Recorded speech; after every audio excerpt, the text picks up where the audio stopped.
what GM got out of these programs is they were able to tell the government and the public that they know how to build electric cars, high-performance electric cars, that they've shown it, they built them, and they demonstrated them, but it was obvious to them or to anybody who cared to look at those cars that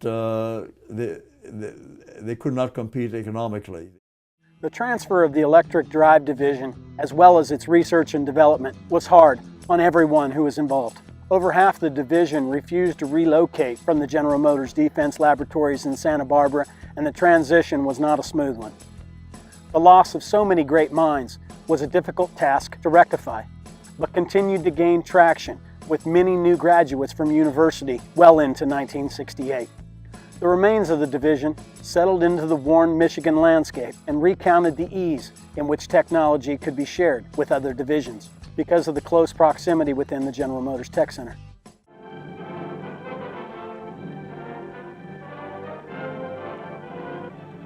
Around a picturesque lake on the outskirts of Detroit, a fabulous new industrial development center is officially opened. Everything from motors to medicine is studied here. This is the electrostethograph, which records heart sounds too faint for a stethoscope. Here, an artificial lung and a demonstration of the first successful mechanical heart.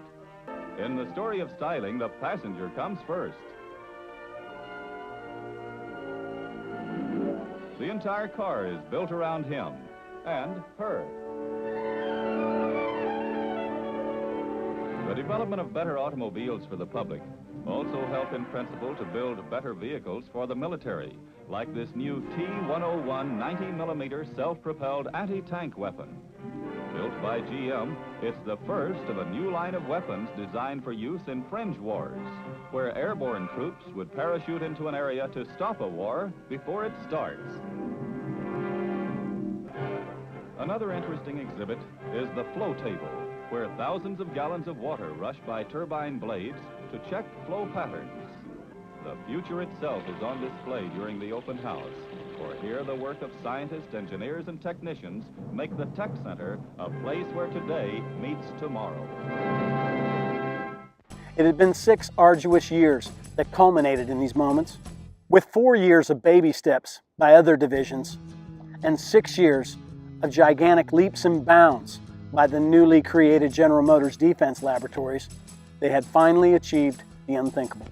This is the moment that Donald Friedman and John Worth, Paul D. Agarwal and Jalal Salehi, Richard Johnston and Robert Colton, and the rest of their team sink in to the intellectual abyss of lost history.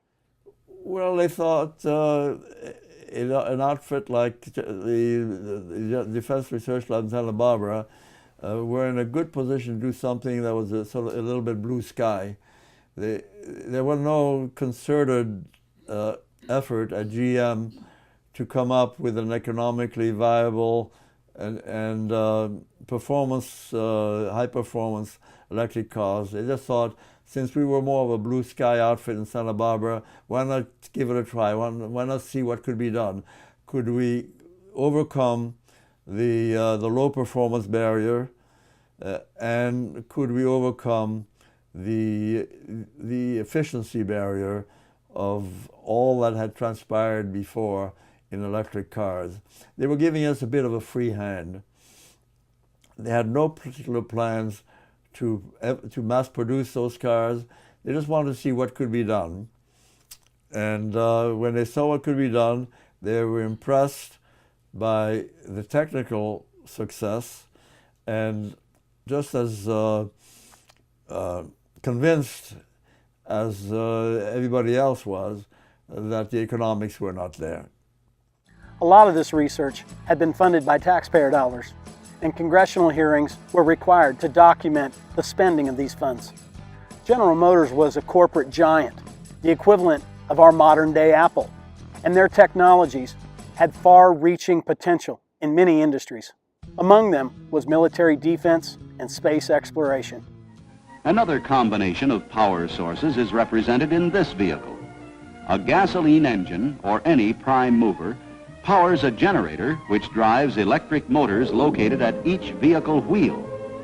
On a level road, perhaps only one wheel would be powered. On a steep grade, 2 or 3 or all might be in use. This Delco-Remy electric wheel propulsion system has potential for some military and commercial applications, but cost factors make it non-competitive in passenger car applications for the foreseeable future. Each wheel would be driven by its own separate electric motor sealed into the hub. These were powered by an array of batteries in boxes on the front of the rover. Another problem for the battery team was temperature. If the batteries became too hot or too cold, the entire rover would stop working. A conventional liquid cooling system with pumps and pipes was always going to weigh more than 10 pounds. Some ingenuity was required. These types of programs were obviously classified and not shared freely with the public.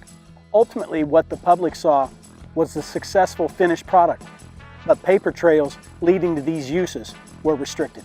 Consequently, the research and patents that this team held from their time at General Motors went unpublicized to a great deal until this research.